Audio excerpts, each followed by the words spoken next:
I would like to have your views on how much the public appearances and media platforms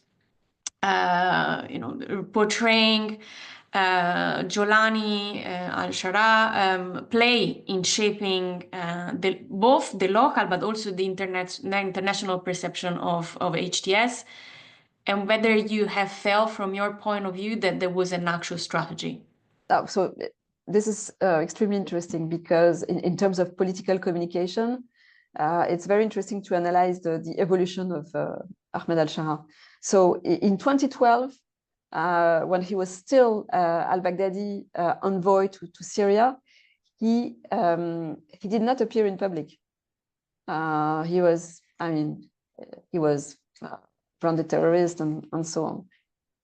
Then his public image evolved. In around 2015, 2016, he started to appear in religious clothes, which of course were showing the strong influence of religion in his strategic objectives. In the years that followed, he appeared mainly in military fatigue, like being the leader of an insurgency, but with less this religious trope.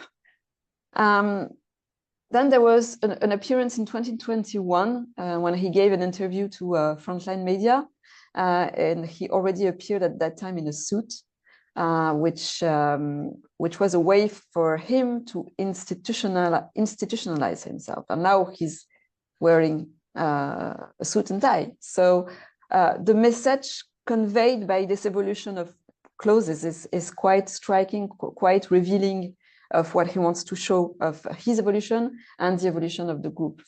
One of his way to communicate is to grant interviews to foreign journalists. I think it's really a part of the Stratcom. And so he can really convey the substance of the message to international state powers via these journalists. What is also interesting to remind is that since a few years, HTS has adopted a much more neutral, slicker posture than other jihadist groups. For instance, during the events of the Gilets jaunes in France, the yellow vests, the jihadist group reacted to that. So ISIS would react and advise to carry out terror attacks in the crowd of the yellow vests.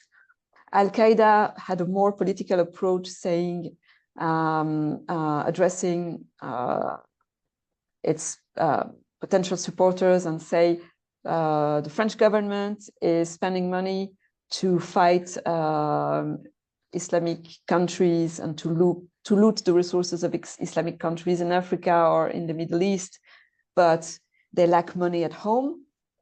And HTS adopted another message, which was much more political and which highlighted the drawbacks of and the weaknesses of the French system that was actually breaking down allegedly breaking down with the Gilets jaunes crisis. So really a more institutionalized positioning regarding this kind of international issues.